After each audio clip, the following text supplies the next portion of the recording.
Critical infrastructure has been the target of Russian airstrikes for more than a month. Its destruction is expected to deprive Ukraine of electricity and heat sources before the coming winter. Ukrainian government officials are sounding the alarm that blackouts or shutting down the power system for a period of time could occur. Day and night, work is going on to restore technical power capabilities. We are carrying out all kinds of repairs. We managed to alleviate the situation in many regions where there were many serious problems. Fighting is taking place mainly on the eastern section of the front. Yesterday's exchanges of fire took place, among others, in the vicinity of Liman and Lysychansk. The footage captures the moment Ukrainian positions near Bakhmut were shelled with incendiary munitions. Since the beginning of the Russian onslaught, more than 4,500 missiles have fallen on Ukraine.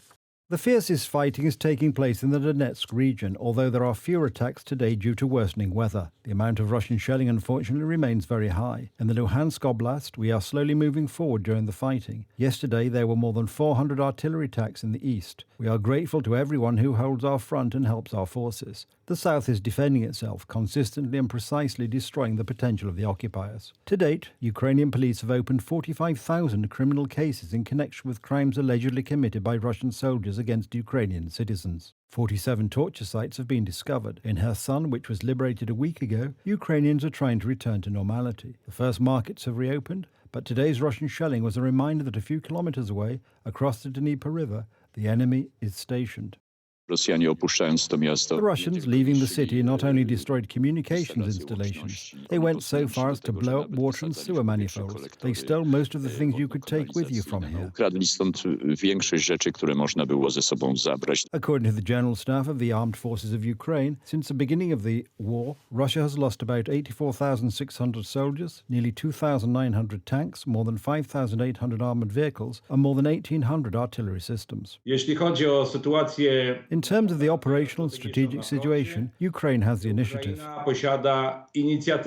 Officially, the Russians have completed the mobilization of troops. However, according to the United States Institute of War Studies, preparations are underway for a second draft. Soldiers who refuse to follow orders face 2 to 3 years in prison. The Kremlin regularly holds Federal Protection Service drills in case of a coup attempt, according to reports by the independent Russian website Insider.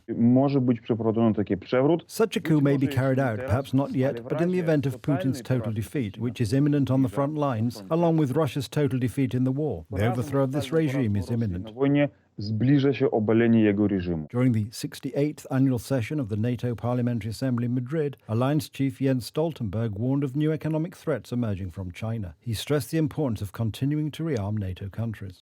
At the summit in Vilnius, defense investments will be an important topic, and I expect allies to continue making progress, including with commitments beyond 2024, because 2% of GDP on defense should be considered a floor, not a ceiling, for our defense investments. Today's plenary session of the European Parliament will vote on a resolution calling Russia a state that sponsors terrorism. The wording was agreed upon last Thursday. The document also includes a reference to the return by the Russian Federation of the wreckage of the presidential Tupolev that crashed near Smolensk in 2010.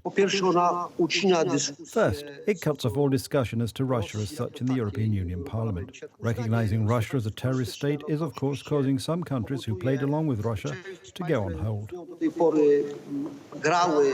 The European Union may soon introduce caps on gas prices. The solution is opposed by Germany, which has been blocking this demand for several months. However, according to media reports, a coalition of countries in which Poland and France play major roles has forced the European Commission to present a draft proposal, the contents of which may be announced before Thursday's Energy Council meeting.